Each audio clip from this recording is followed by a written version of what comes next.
अच्छा।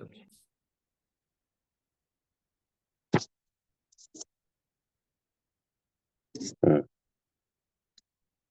हमारी चर्चा आचार्य कुंद कुंद लिखित समय सार परमागम पे चल रही है, जिसमें 38 नंबर की गाथा हमने पढ़ी थी। उसका कलश ले रहे थे हम लोग।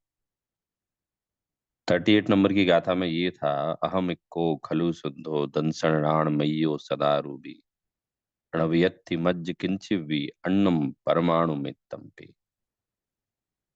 बहुत प्रसिद्ध गाथा है, क्योंकि इसमें पूर्णतया निश्चय का की दृष्टि से कथन किया गया है और भेद ज्ञान की प्रेरणा दी। मैं एक शुद्ध जीव हूं, और ये परद्रव्य मात्र से, परमाणु मात्र से मेरा कोई संबंध नहीं है। इसी टीका में आचार्य अमृतचंद ने लिखा कि जैसे कोई व्यक्ति अपनी मुट्ठी में रखे हुए सोने को भूल गया हो, और किसी के ध्यान दिलाए जाने पर या उसे स्वयं स्मरण आ जाने से और आनंदित होता है, उसी प्रकार अनादि से मोह रूप अज्ञान के कारण, उन्मत्तता के कारण आत्मा अप्रतिबुद्ध था, अर्थात अज्ञानी था। और उस अज्ञान के कारण वो अपनी परमेश्वर को भूल गया। विरक्त गुरु के द्वारा निरंतर समझाए जाने पर किसी प्रकार सावधान होकर उसने ये जाना कि मेरा क्या स्वरूप है, तब वह अनुभव करने लगता है कि हाँ, मैं शुद्ध जीव द्रव्य हूँ, और इस कोई परमाणु मात्र भी, किसी परमाणु मात्र से मेरा कोई संबंध नहीं है।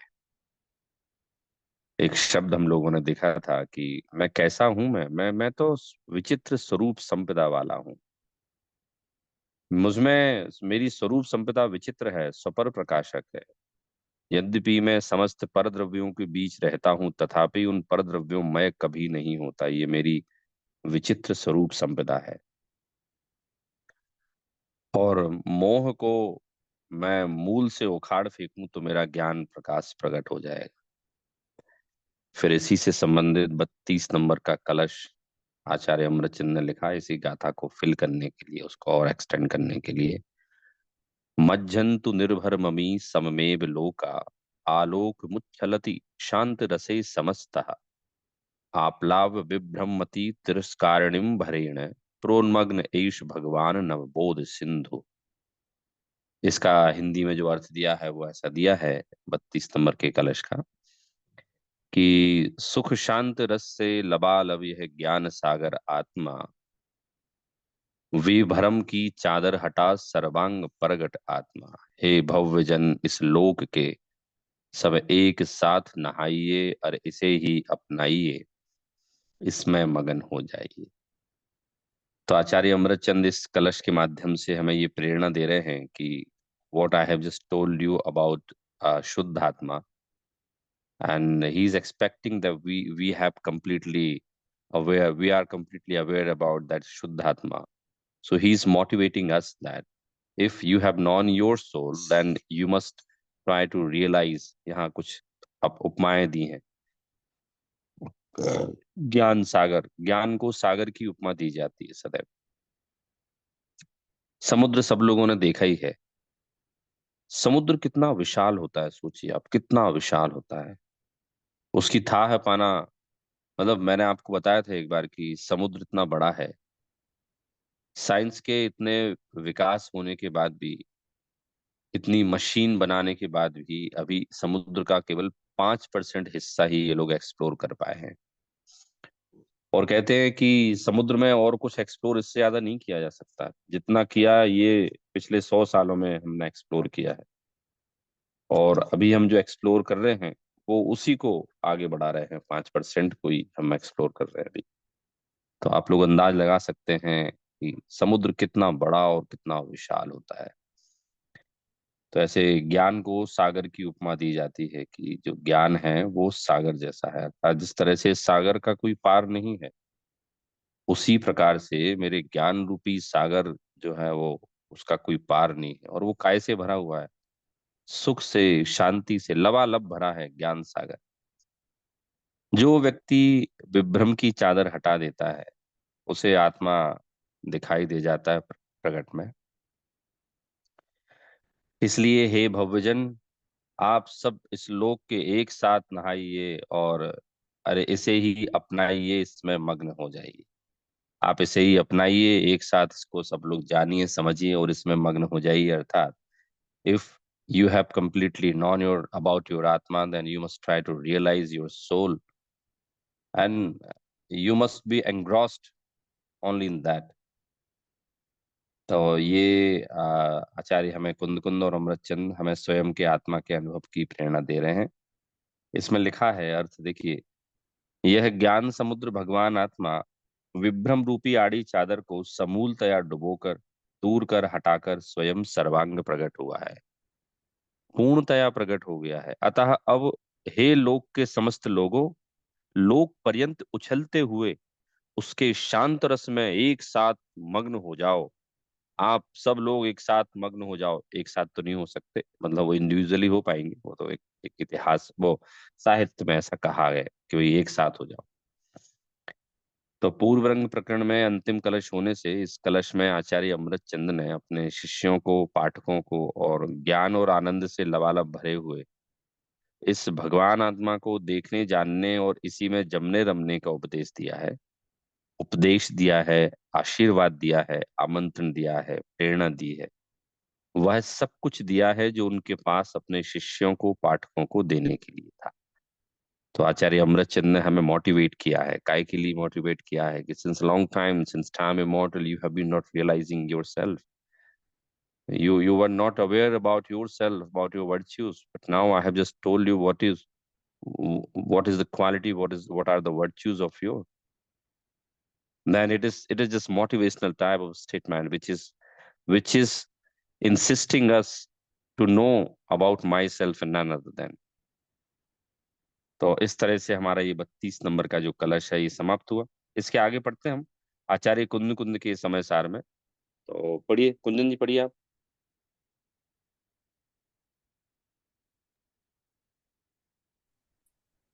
सर जी कहाँ से पढ़ना है? ये ज्ञान समुद्र से।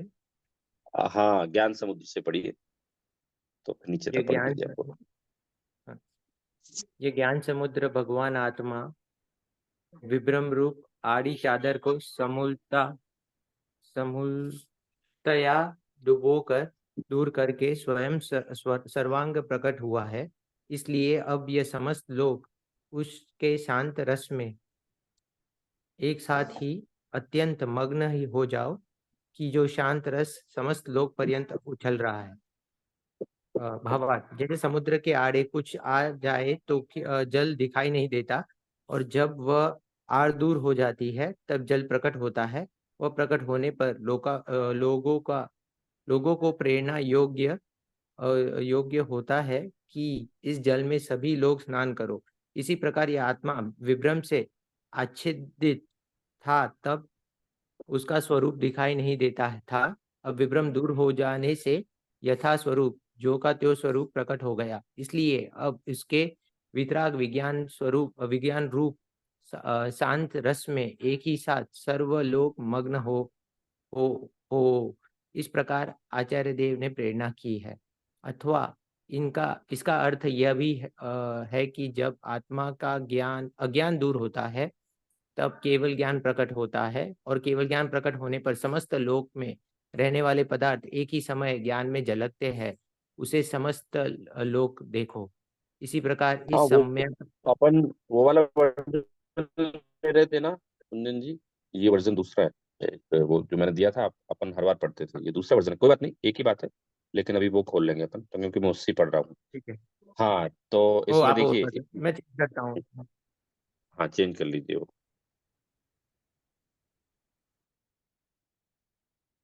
हाँ, तो देखिए इसमें जैसा कि मैंने आपको बताया, आचार्य अमृतचंद प्रेरणा दे रहे हैं। यूं समझ लीजिए ये स्टेटमेंट ना बड़ी खुशी वाला स्टेटमेंट है। जैसे किसी को कोई निधि मिल जाए ना, और वो निधि अपने वालों को बता दे वो कि ये निधि देखो मुझे मिली है और आप सब लोग भी इसको एक साथ प्राप्त करो, ये तरीका है। जो सज्जन लोग होते हैं ना, सज्जन लोग, अगर कोई सही मार्ग पता चलता है तो वो जो उसके योग्य पात्र होते हैं ना, उनको बताने में वो कोई संकोच नहीं करते, वो उसको छुपाते नहीं है। मतलब वो कोई प्राइवेसी नहीं रखते, वो तो जो उसके योग्य पात्र उसको बता देते हैं। ऐसे ही हमारे आचार्य भी, जो उसके योग्य पात्र है ना, वो उनको बता देते हैं कि भाई आप तो एक साथ नहाओ, इसमें ज्ञान का सागर है, आत्मा है, तो आप एक साथ नहाओ और सब लोग इसमें मग्न हो जाओ। तो इसमें आचार्य कुंद कुंद ने नाटकीय तत्व देखे तो हम लोग, जैसे एक नाटक समय सार मैंने बताया था, बनारसी दास जी ने लिखा है। तो नाटक एक ना पुरानी विधा है। ये जीव हमेशा से एंटरटेनमेंट होता रहता है। हमारा जीवन जो है ना, गृहस्थ जीवन जो है ना, तो इसके कुछ स्पेसिफिक ऐसे समझ लीजिए कि रूल्स हैं, इस गेम के रूल हैं कि कर्म भूमि में जब गृहस्थी में कोई रहता है तो उसका परिवार भी होगा, बच्चे भी होंगे, कमाएगा भी, थोड़ा एंटरटेनमेंट भी करेगा। एंटरटेनमेंट के साधन अलग अलग हो सकते हैं। अभी वो एंटरटेनमेंट स्क्रीन पे आ गया, पहले लाइव होता था वो।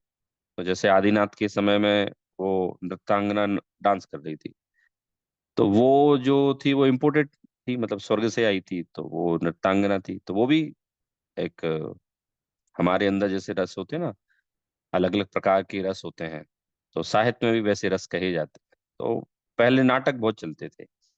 मुझे भी याद है बचपन में हमने भी नाटक देखे। जयपुर आप लोग जाएंगे तो जयपुर में एक जवाहर कला केंद्र है, बापू नगर में। तो बहुत अच्छा मंच है वो। जवाहर कला केंद्र जो है बहुत अच्छा मंच है, और वहाँ बहुत क्वालिटी के प्ले कनेक्ट होते हैं। मतलब ऐसे रियलिस्टिक फील आता है एकदम उसको देखने पर। तो वो मूवी से भी अच्छे लगते हैं, अभी भी होते हैं वहाँ, ऐसे प्ले होते हैं वहाँ। तो मेरे बताने का तात्पर्य है कि ये जो विधा है ना नाटक करने की, ये विधा बदली नहीं, आज भी नहीं बदली। आज थोड़ा सा वो अपडेट हो गया है वर्जन, लेकिन वैसा ही है। तो इस समय सार को भी आचार्य ने ना वैसे ही लिखा है, नाटक के रूप में प्रस्तुत किया है उनने। और पंडित राजमल जी ने अपनी कलश टीका में से और भी अधिक उजागर किया। उन्हीं से प्रेरणा पाकर बनारसी दास जी ने समय सार की विषय वस्तु के आधार पर रचित अपने ग्रंथ का नाम ही नाटक समय सार रख दिया। पंडित जयचंद जी छाबड़ा ने भी इसे उभारा है, और उक्त संपूर्ण विवेचन में जो नाट्य शास्त्रों की परंपरा पद्धति का अनुसरण किया गया है, वो तत्कालीन होने से आज संदर्भ में पुरानी पड़ गई है। अतः आज के लोगों को सहज पकड़ में नहीं आता। समय सार और आत्मख्याति की नाटकीयता को समझने के लिए हमें प्राचीन नाटक पद्धति का थोड़ा सा परिचय अवश्य होना चाहिए। अध्यात्म का अधिकार होने से हम यहाँ उसे विस्तार में जाना उचित नहीं समझते। अतः जिन्हें विशेष जिज्ञासा हो, उन्हें तत्संबंधी साहित्य के अध्ययन से अपनी जिज्ञासा शांत करना चाहिए। इस प्रकार आचार्य कुंद कुंद समय सार की, आचार्य अमरचंद कृत आत्मख्याति नामक संस्कृत टीका, एवं इनकी डॉक्टर हुकुमचंद बहारल ने जो इस पर कमेंट किए हैं, तो ज्ञायक प्रबोधिनी टीका का पूर्व रंग समाप्त हुआ। अब ये इसमें समाप्ति कर रहे हैं, नाटक की बात कर रहे हैं। और आखिरी में जो कलश है, तो उसमें यही बताया है कि भाई ये जो ज्ञान समुद्र रूपी भगवान आत्मा है, इस पे विभ्रम की चादर थी, इसने समूलतः डुबोकर दूर हटाकर ये मूल ज्ञान प्रकट हो गया है। और अब लोक के समस्त लोग आप इसमें मग्न हो जाओ। आप इसमें अपने अपने आप को पहचानो और आप उसी का अध्ययन करो, ध्यान करो। अब हमारा दूसरा अधिकार हम आज से प्रारंभ करते हैं। अभी पहले अधिकार का नाम था हमारा पूर्व रंग, दूसरे अधिकार का नाम है हमारा जीवा जीव अधिकार। तो अभी हम लोग नेक्स्ट टाइम से स्टार्ट करेंगे। आप लोगों से पूछना कि जो जो हमने 12 गाथा तक तो हम 12 गाथा तक तो हमने लास्ट टाइम पूरा किया था। तो अभी 38 गाथा तक आप लोगों को होमवर्क है। तो आप लोग अभी नेक्स्ट संडे हम लोग जब मिलेंगे, तब मैं आशा करता हूँ कि आप लोग इसको जो है पढ़ लेंगे, और फिर बताएंगे मुझे कि क्या समझ में आया है। तो करते हम लोग जीवा जीव अधिकार का प्रारंभ करते हैं। और इसमें स्टार्टिंग में लिखा है, अथ जीवा जीव विवेकी भूतौ प्रविशतः, अर्थात अब जीव और अजीव एक होकर रंगमंच पर प्रवेश करते हैं। तो एक होकर करते हैं, तो वो जीव अजीव के बारे में बताने वाले हैं, फिर उनको अलग अलग किया जाएगा कि कैसे अलग अलग किया जाना है। तो वो पूरी प्रोसेस इस जीवा जीव अधिकार में बताएंगे। तो चलिए पढ़ता हूं मैं। पहला कलश, 33 नंबर का कलश यहाँ से प्रारंभ किया है आचार्य ने। आचार्य अमृतचंद ने। जीवा जीव वेक पुष्कल दृशः प्रत्याय यत् पार्षदान असंसार निबद्ध बंधन विधि ध्वंसादि विशुद्धम स्फुटत आत्मा राम मन आत्मा राम मनंत धाम महा साधक्षेण नित्योदितम धीरोदात्त मनाकुलम विलसति ज्ञानम मनो हृदयात्। इसका हिंदी में पढ़ सकते हैं आप लोग एक साथ। जीव और अजीव के विवेक से जो पुष्ट हैं। हाँ पढ़िए, एक साथ पढ़िए आप लोग, कुंदन जी। जीव और अजीव के विवेक से जो पुष्ट है ऐसी दृष्टि द्वारा इस नाटक को तो देखता देखता, अन्य जो सभासद हैं उन्हें भी दिखाता, और दुष्ट दृष्टि अष्ट कर्मों के बंधन को तोड़ता, ज्ञान लोकालोक को पे निज में मगन रहे, विकसित शुद्ध निज रज नित्य निज अवधि अवलोकता, ऐसो ऐसा ज्ञान वीर धीर मंग भरे मन में, स्वयं स्वयं ही उदात्त और अनाकुल सुशोभता। बता दूसरे अधिकार का प्रारंभ किया है इनने। क्या कह रहे हैं इसमें? ज्ञान की महिमा गा रहे हैं कि वो ज्ञान कैसा है, जो वो ज्ञान ही तो जीव अजीव के भेद को जानता है। हम जानते हैं हमारा, हम यद्यपि ज्ञान से भरे हुए हैं, ज्ञान है हम में, तथापि उस ज्ञान को पहचानने के लिए तो हमें इन सारी चीजों की आवश्यकता है। जैसे हम लोग जब निमित्तोपादान की हम लोग चर्चा कर रहे थे, तो हमने ये देखा कि भाई कोई भी कार्य को संपन्न करने में दो प्रकार की सामग्री होती है, एक निमित्त सामग्री, एक उपादान सामग्री। दोनों सामग्री जब उपस्थित होती है तो कार्य होता है। तथापि जब हम निमित्त की अपेक्षा से बात करते हैं तो निमित्त की महिमा गाते हैं, जब उपादान की अपेक्षा से बात करते हैं तो उपादान की। कार्य दोनों से होता है। इसी तरह से अभी आचार्य हमें समझाने में निमित्त है, और हमारा आत्मा उपादान है। हमारी आत्मा की समझने की उपादानगत योग्यता है, और आचार्य समझाने में निमित्त है। चूंकि कोई निर्जीव पदार्थ की योग्यता नहीं है उसको समझने में, तो आप उसे कितना भी समझाएं वो नहीं समझेगा। ये तो हमारी आत्मा की स्वयं की योग्यता है। तो पढ़ते हैं ये इस नाटक की रंगमंच पर उदित। पढ़िए। प्रतीश जी आप पढ़ पाएंगे इस नाटक की रंगमंच पर उदित यहाँ से? जी मैं अभी ड्राइव करने वाला हूँ। अच्छा चलेगा चलेगा। सौरभ जी आप हैं कंफर्टेबल पढ़ने में? जी सर जी। पढ़िए प्लीज। इस नाटक के रंगमंच पर उदित यह ज्ञान मन को आनंदित करता हुआ सुशोभित हो रहा है। यह ज्ञान जीव और अजीव के बीच भेद ज्ञान कराने वाली उज्जवल निर्दोष दृष्टि से जीव और अजीव की भिन्नता को स्वयं भी भली भांति जानता है, और नाटक को देखने वाले सभासदों को भी दिखाता है, उन्हें इनकी भिन्नता की प्रतीति उत्पन्न कराता है। अनादि संसार से दृढ़ बंधन में बंधे हुए ज्ञानावरणादि कर्मों का नाश करके जो विशुद्ध हुआ है, स्फुट हुआ है, कली के समान विकसित हुआ है, और जो सदा अपने आत्मरूपी बाग में वन में ही रमण करता है, यद्यपि उसमें अनंत ज्ञेयों के आकार झलकते हैं, तथापि जो उनमें नहीं रमता, अपने स्वरूप में ही रमता है, उस ज्ञान का प्रकाश अनंत है, और वह प्रत्यक्ष तेज से नित्य उदय रूप है। वह ज्ञान हाँ देखिए। जी हाँ सर पढ़िए, जी। ये बस लास्ट पढ़ लीजिए, ये पढ़ लीजिए। हाँ, वह ज्ञान। वह ज्ञान धीर है, उदात्त है, धीरोदात्त है, अनाकुल है, और मन को आनंदित करता हुआ सुशोभित है, विलास कर रहा है। हाँ देखिए, इसमें ज्ञान की महिमा बताई है पहले कलश में कि ज्ञान कैसा है। मुझे लगता है ज्ञान की महिमा बताने की आवश्यकता नहीं है, क्योंकि हम लोग अभी जो देखते हैं, so we are having many examples that only on the ground of knowledge there are many persons, they are rich and wealthy, So richness, it doesn't mean only materialistic wealth. Richness. It means if you are having peace of mind on the basis of Adhyan of Granth, on the basis of principle you have adopted in your life, so you will be called as a rich.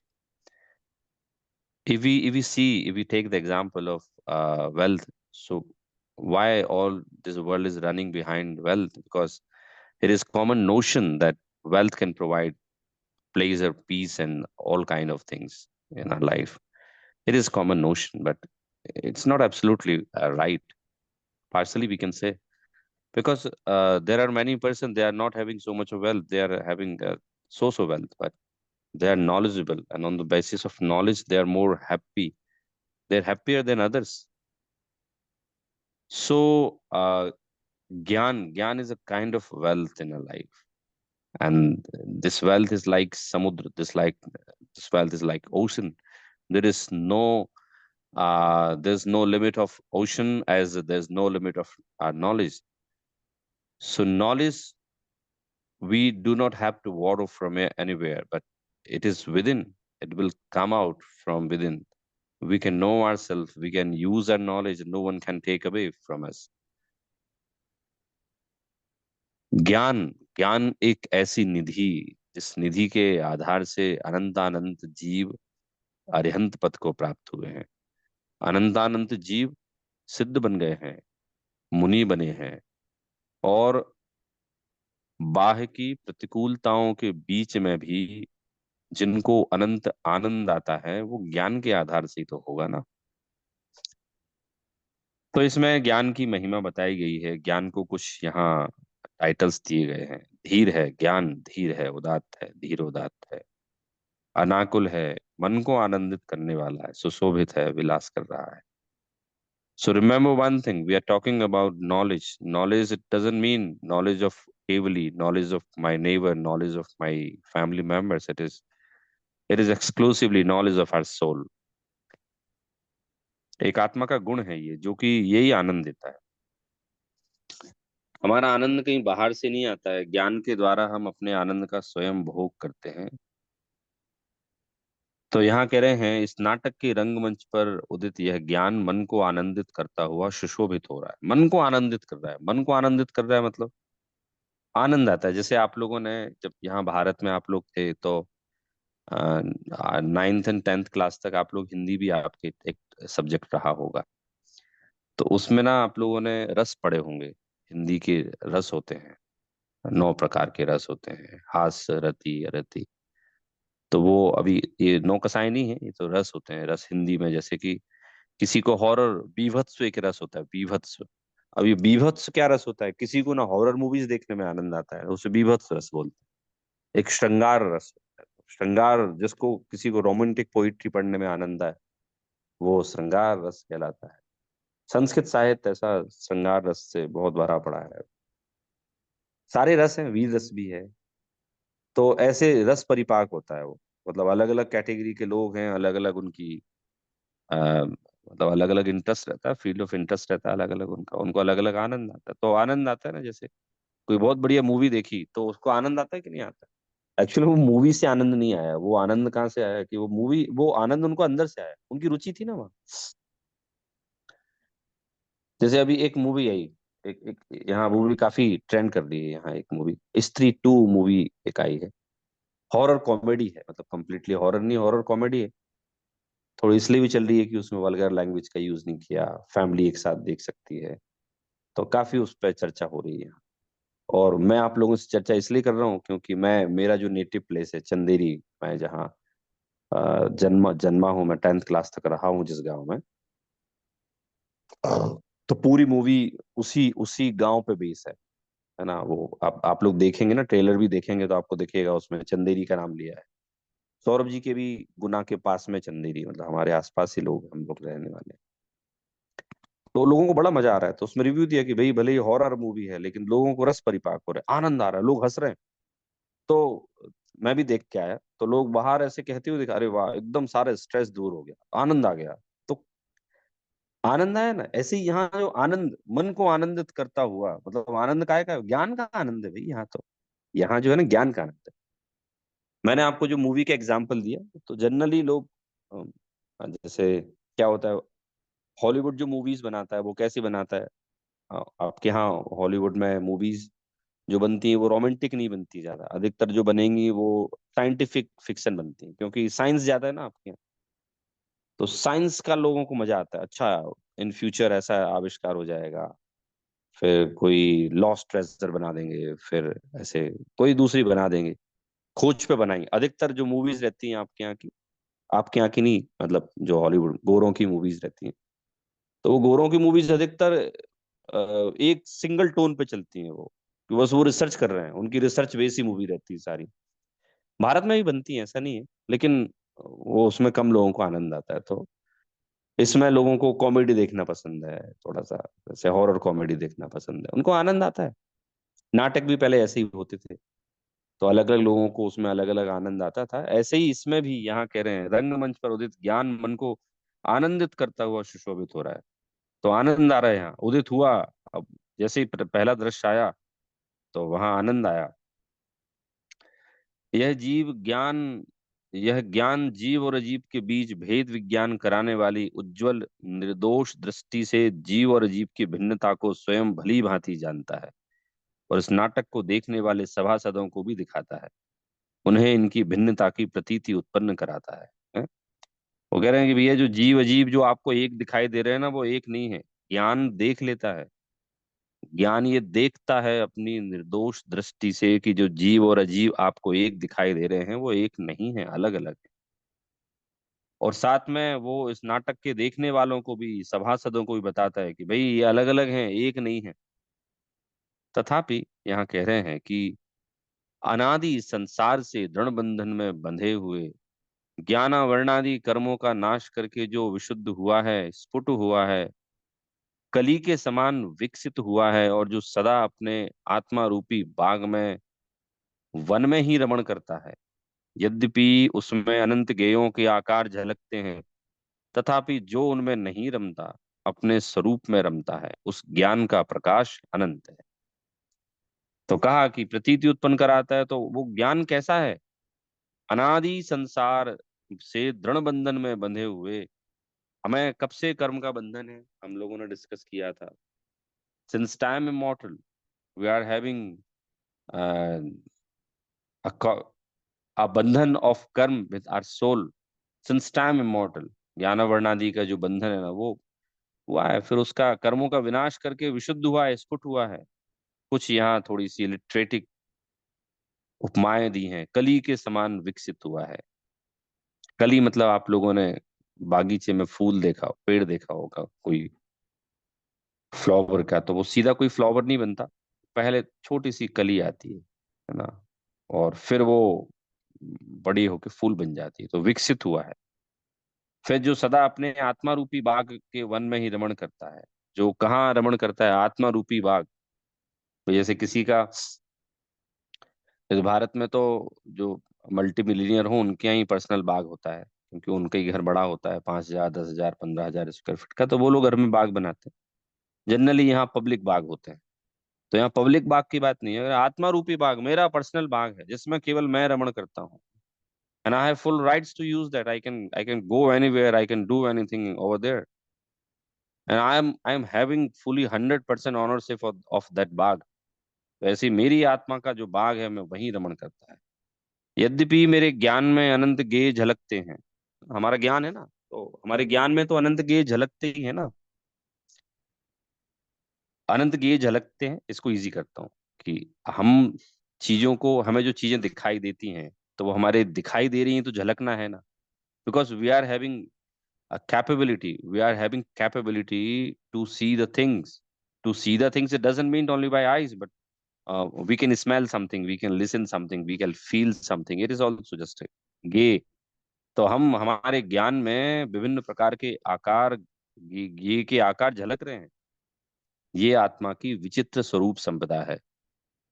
इन गाथा number 38 we discussed about that we are having विचित्र स्वरूप संपदा। विचित्र स्वरूप संपदा, it means स्व पर प्रकाशक, I can know anyone, और वो द्रव्य जो दूसरे गे हैं वो भी मेरे ज्ञान में झलकते हैं। तो वो मेरे ज्ञान में जो गेय झलकते हैं, अनंत उनके आकार झलकते, तथापि मुझ में झलकने के बाद भी वो मेरे नहीं। एक पुरुषार्थ सिद्धि उपाय हमारा ग्रंथ है, सॉरी पुरुषार्थ सिद्धि उपाय नहीं, रत्नगंज सापकाचार हमारा ग्रंथ है, उसके मंगलाचरण दिया हुआ है ऐसा। नमः श्री वर्धमानाय स्वानुभूत्या चकास, नमः श्री वर्धमानाय, भूल गया मैं भी अभी तो, लेकिन उसका भाव पता है, नमः नमसि वर्धमानाय निर्दुत कलात्मने। हाँ, नमः श्री वर्धमानाय निर्धूत कलिलात्मने शालोका नाम त्रिलोका नाम यद विद्या दर्पणाय। अपनाए। कैसा है आपका ज्ञान? आपका ज्ञान दर्पण की तरह, जिस तरह से दर्पण में सामने आने वाले समस्त पदार्थ अपनी स्पष्टता से झलकते हैं, ऐसे ही हे भगवान महावीर, आपके ज्ञान में भी संसार के समस्त पदार्थ अपनी स्पष्टता से झलक रहे हैं। हमारा ज्ञान भी वैसे ही है। हमारे ज्ञान के सामने भी जो पदार्थ आते हैं वो स्पष्टता से वैसे ही झलकते हैं। हम चूंकि कर्म के बंधन सहित हैं, राग है, हमें मोह है, तो हम उस झलकन को अपना मान लेते हैं, है ना। केवली भगवान के केवली भगवान की आत्मा कर्मों से रहित है, इसलिए उस झलकन को वो अपना नहीं मानती। तथापि यहाँ कह रहे हैं कि आपके ज्ञान में अनंत गेय झलकते हैं, फिर भी मैं उनमें नहीं रमता, मैं तो अपने स्वरूप में रमता हूँ। Though I am having lots of gay around me, and aura glimpsing in my soul, but anything is not mine. I can realize only myself. I would like to engross myself only in my soul. और उस वो ज्ञान कैसा है? कहा उस ज्ञान का प्रकाश अनंत है। अनंत इट मीन्स मेरे ज्ञान में इतनी सामर्थ्य है कि मैं अनंत संसार को जान सकता हूं। प्रत्यक्ष है, तेज है, उदित है। इसका क्या मतलब है? सूरज तो 12 घंटे बाद डूब जाता है, लेकिन मेरा ज्ञान जो है वो सदैव प्रकाशित रहता है। सूरज हमारी गैलेक्सी के कुछ भाग को ही प्रकाशित करता है, लेकिन मेरा अनंत ज्ञान समस्त संसार, यहाँ तक कि लोक और अलोक को जान सकता है। नित्य है, नित्य उदय रूप है, वो कभी उसका अ, कभी अस्त नहीं होगा। ये तो हम देखते हैं ना, जैसे हम लोग जब स्वप्न विज्ञान पे चर्चा करते हैं ना, तो साइंस ये बोलता है कि हम लोग सो जाते हैं, और ज्ञान ये बोलता है कि आप सो ही नहीं सकते। क्यों नहीं सो सकते? भाई हम सोते हैं तो जो हम स्वप्न तो देखते हैं ना, तो स्वप्न देखते हैं तो काय से देखते हैं? वो स्वप्न तो हम अपने ज्ञान से ही देख रहे हैं। और इस मैटर पे ना बड़ी चर्चा हुई है। न्याय हमारा एक सेगमेंट है द्रव्यानी योग का, न्याय ग्रंथ है, तो उसमें ये बहुत चर्चा का विषय है कि भाई कोई पदार्थ सामने रहे तभी आपको क्या बोलते, आपके ज्ञान में गे आएंगे, कि सामने नहीं रहे तो भी ज्ञान में गे आ जाएंगे? बोले सामने नहीं रहे तो भी आ जाएंगे, स्वप्नवत। आप जब सोते हैं तो आपके ज्ञान में गे झलक रहे कि नहीं झलक रहे? और देखिए काफी टाइम हम लोगों ने, आप सबको स्वप्न का आभास आते रहते होंगे आपको, बहुत सी बार हमारे स्वप्न एकदम रियलिस्टिक होते हैं। हमें ऐसे लगता है हम वो जीवन जी रहे हैं, और आंख खुलती है तो हमें थोड़ा सा अपना दिमाग रीसेट करना पड़ता है। यार कहाँ हूं मैं, अभी क्या देखा? काफी सारे स्वप्न हमें याद रहते हैं ना, और काफी सारे भूल जाते हैं। तो ये कि वो हमारा ज्ञान कभी सोता नहीं, हमारा ज्ञान कभी बंद नहीं होता। वो अपनी उस पर भी चर्चा हुई थी ना, कि जो कोमा में चले जाते हैं उनका क्या होता है, तो भाई वो जानते तो हैं। तभी तो काफी सारी स्टडीज है ना कि भाई वो, आप अगर कोई दुख की बात बोले तो वो बोलते नहीं लेकिन सुनते हैं, और फिर वो रोते हैं, वो आंखों से उनके आंसू निकल आते हैं। और कई लोग उठ भी जाते हैं, मतलब कोमा से बाहर निकल आते हैं, तो भले उनको वो याद ना रहे कि क्या सुना उन्होंने, लेकिन वो उसके समय भी वो उनका ज्ञान जागृत रहता है।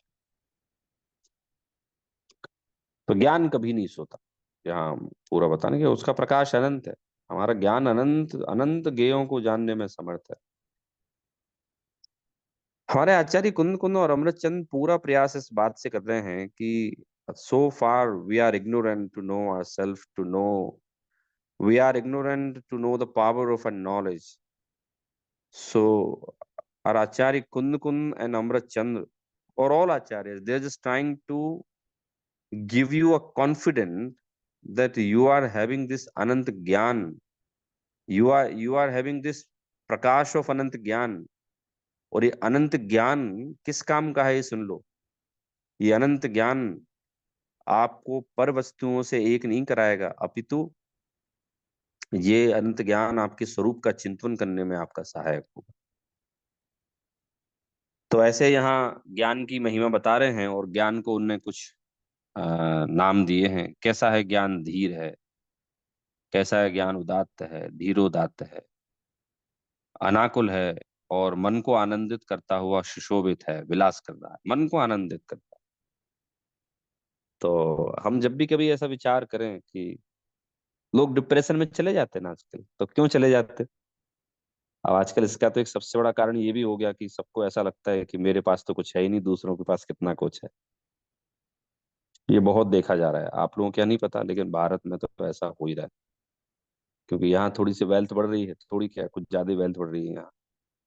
तो यहाँ सोसाइटी बहुत क्लोज है ना, सब लोग क्लोज रहते हैं, तो एक दूसरे का सबको पता रहता है. आपके यहाँ तो secrecy is the most top secret in your life. कोई सोशल नहीं है, यहाँ तो है. तो यहाँ आपस में सब रिश्तेदारों को तो एटलीस्ट एक दूसरे का पता ही होता है. तो काफी सारे केसेस ऐसे सामने आते हैं कि वो इतना सारा धन होने के बाद भी वो टेंशन में है. तो वो चर्चा करते हैं, सौरभ जी मैं तो लाइफ में कुछ कर ही नहीं पाया, मैंने क्या कमाया. तो मैं उनको बोलता हूँ क्या बात करते हैं आप? नहीं नहीं, वैसे तो मैंने बहुत कमाया, लेकिन वो देखो मेरा रिश्तेदार वो कितना आगे बढ़ गया. तो फिर मैं उनको यही शिक्षा देता हूँ कि देखिए ऐसा है कि जो लौकिक वेल्थ आप बोल रहे हैं ना कि ये मेरी धन संपदा है, वो कोई आपको सुख थोड़ी दे सकती है. वो ये तो आप अपनी ज्ञान संपदा को भी तो अपना माने ना. If you are just doing swadhyaya 1 hour each day, it means 365 hours in a year. So 365 hours you are doing swadhyay, it means you are earning something. ये कैसे मुझे लाभ देगा? How it will just give us benefit?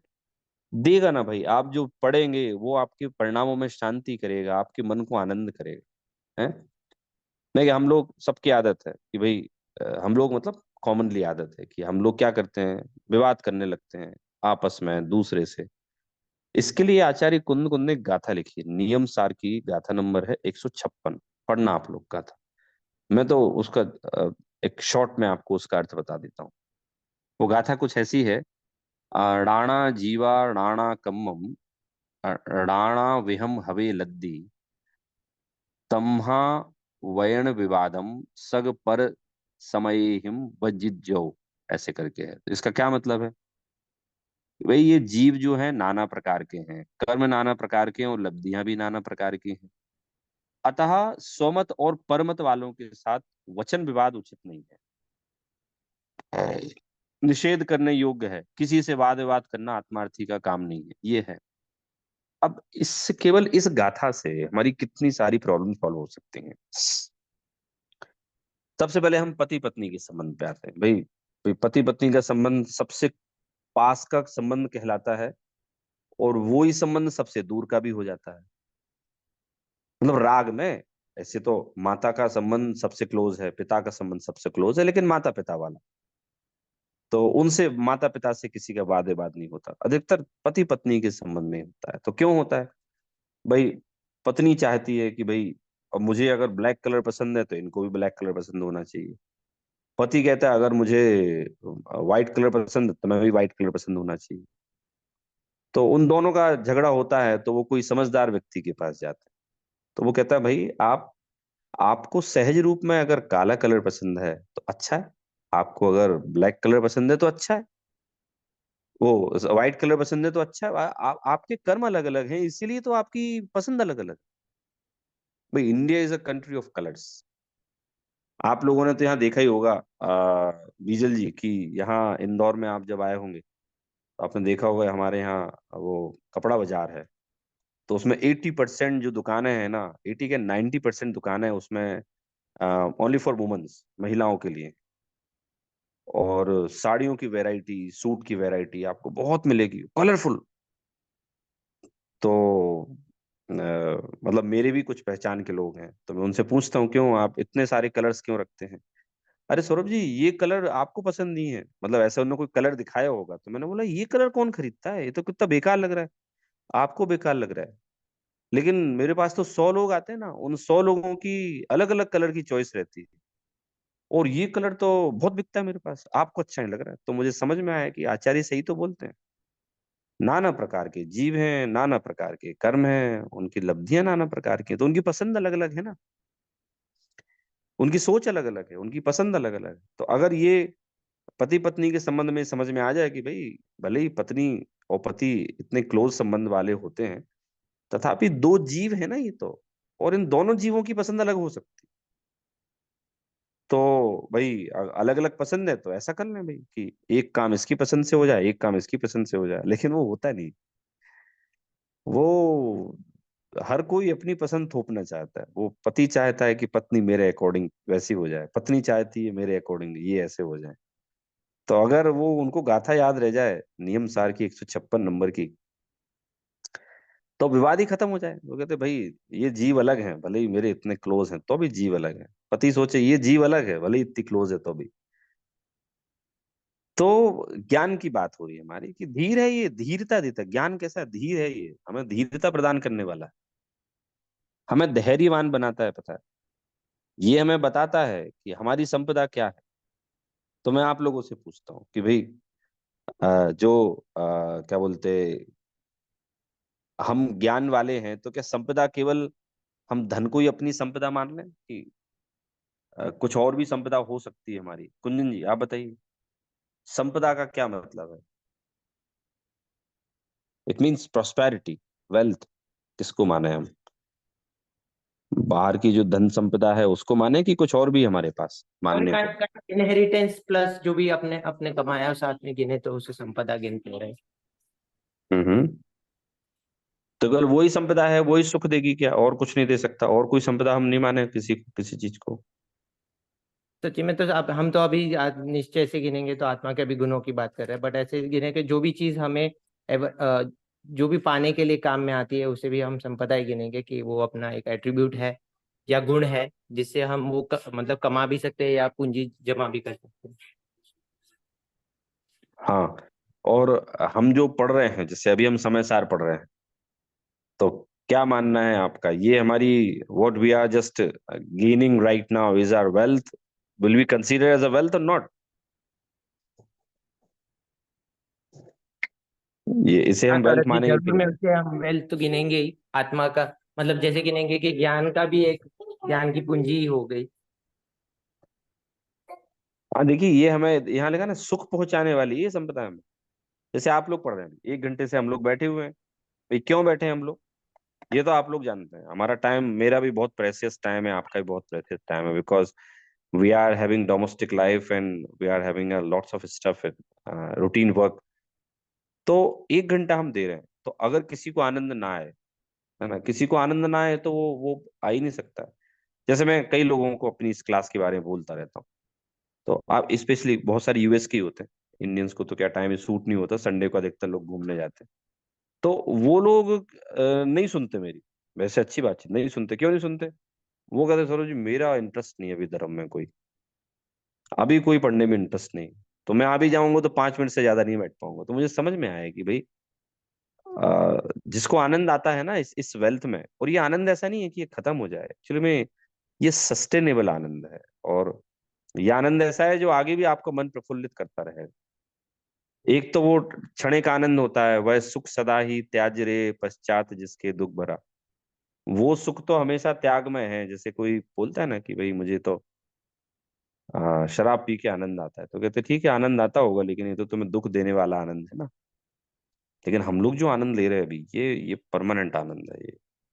ये हमें बताता है कि भाई what is the aim of a life, is not just gathering money, is not just earning fame, name, fame, and money. It is not the real goal of our life. It is, can be part of our domestic life. But what is the real goal of our life? Is self-realization.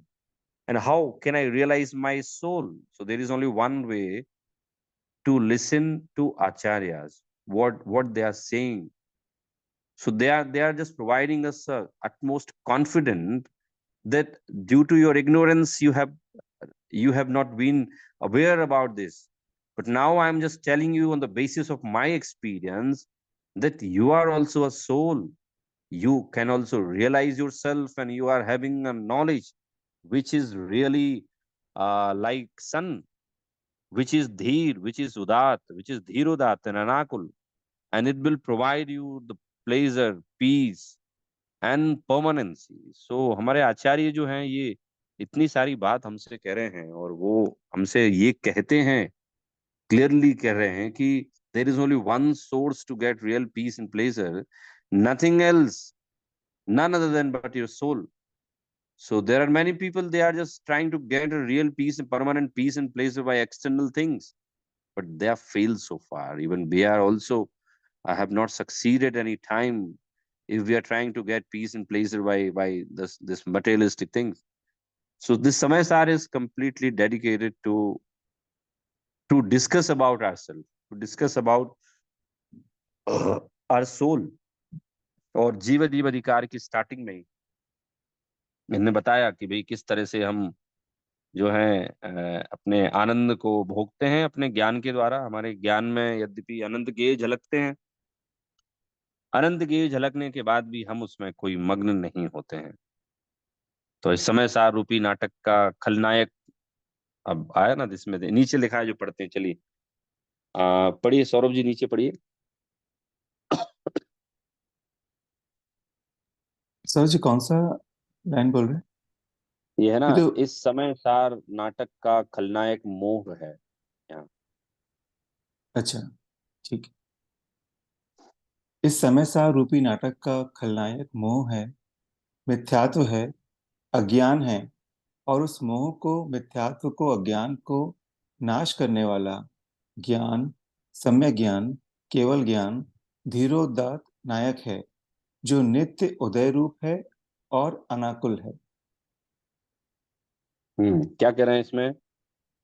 समय सार रूपी नाटक का खलनायक कौन है? खलनायक मतलब जैसे मूवी हम लोग देखते हैं ना, तो उसमें हीरो तो एक होना ही चाहिए. हीरो इज मैंडेटरी थिंग यानी एनी मूवी. बट अगर कोई विलन ना हो तो फिर उस मूवी का क्या इम्पोर्टेंस? भाई मूवी में स्ट्रांग विलन होना चाहिए. यदि स्ट्रांग हीरो है तो विलन भी स्ट्रांग होना चाहिए. और ये भारतीय परंपरा में जो मूवी बनाई जाती है वो है ही. उसमें विलन भी, जैसे एक अमरीश पुरी करके थे पुराने, अपन हम सब लोग उसी समय के हैं जब अमरीश पुरी की मूवीज बहुत चलती थी. तो उनकी जो वॉइस थी ना, उनकी वॉइस में बेस अच्छा था, तो वो एक सुपर खलनायक थे वो. तो एक मूवी आई थी उस समय, हम लोग बच्चे रहे होंगे उस समय, मिस्टर इंडिया करके. तो उस मूवी का एक डायलॉग बड़ा फेमस हुआ था, मुगेम्बो खुश हुआ. ये बहुत चला था, तो लोगों को बड़ा मजा आ गया. विलन बड़ा स्ट्रांग है, बहुत सुपर डुपर हिट गई थी मूवी वो. ऐसे ही यहाँ कह रहे हैं समय सार नाटक का खलनायक कौन है? कोई कौन है जो मुझे आत्मा की अनुभूति नहीं होने देता है? ये तो सहज क्वेश्चन है ना कि when I am having full of knowledge, then who is, where is the barrier, which is the obstacle, which is not just which is just stopping me to reach me only, me or to myself, to my soul. तो यहाँ कह रहे हैं कि खलनायक मोह है. और कौन है? मिथ्यात्व है, अज्ञान है. और उसको नाश कौन कर सकता है?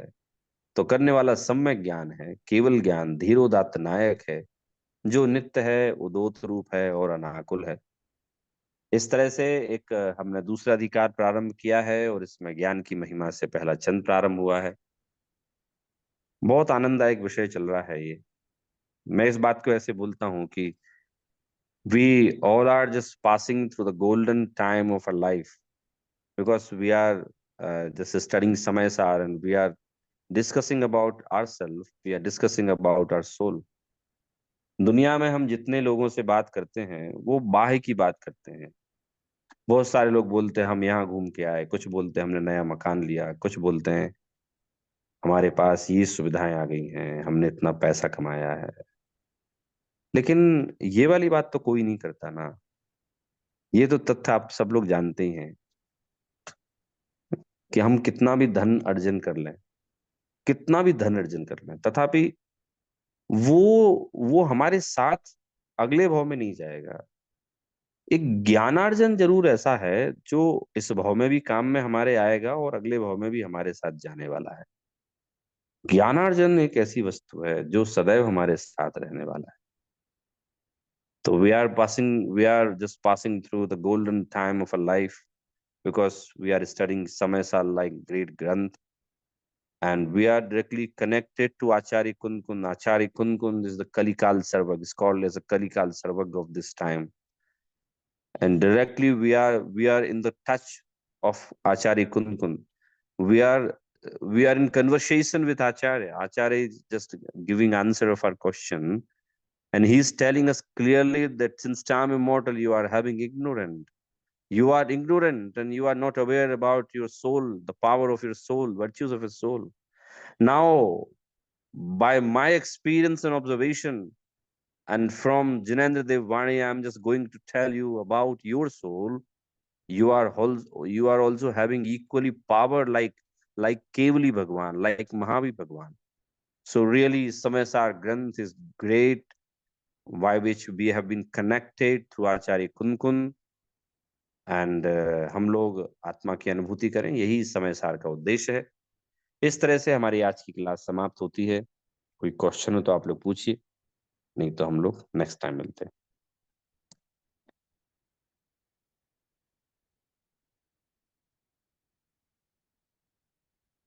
हाँ, एएम एएम एक कोई नए पार्टिसिपेंट है क्या? Who is am? नहीं, अमी हूँ, बहुत पहले आती थी और अभी नहीं नहीं, आप आते हैं मुझे पता है। एएम मैं समझ ही नहीं पाया, अभी पहले लिखा रहता था ना, तो am is a short form हो गया। ओके। राहुल आप भी आ रहे हैं, 2-3 बार से आप आए ना राहुल जी?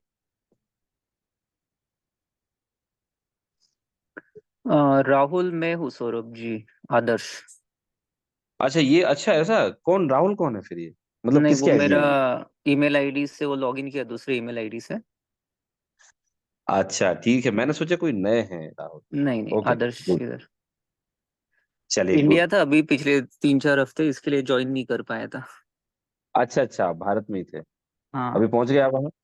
हाँ, अभी 3 दिन हुए। बढ़िया।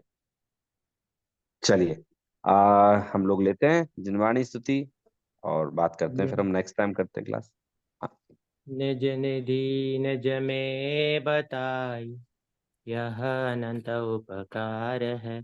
इसके लिए जिनवानी माँ को वंदना सत बार है, वंदना सत बार है। जय जिनेंद्र सभी को। Thank you Saurabh ji. Thank you. Saurabh Jai ji, Jinendra. या मुझे आपके लिए एक क्वेश्चन है, मैं क्या आपको कांटेक्ट कर सकती हूँ? या please you can contact me, no issue. Okay, thank you. Okay, so you do you have my number, mobile number? No no, mobile number तो नहीं है, मैंने सोचा। हाँ, एक्चुअली हाँ ये आप तो नोट कर लीजिए, नोट कर लीजिए। वैसे ग्रुप मैं में आप शेयर कर देखेंगे दूं है सौरभ कोई जी? भी? ग्रुप हाँ से, हाँ मैं ग्रुप शेयर में शेयर कर मिल कर दूं? जाएगा। अमी I can share okay it to you if you want okay to. Okay okay, thank you. Jai Jinendra सभी को। ओके, जय Jinendra, thank you. Jai Jinendra. Bye.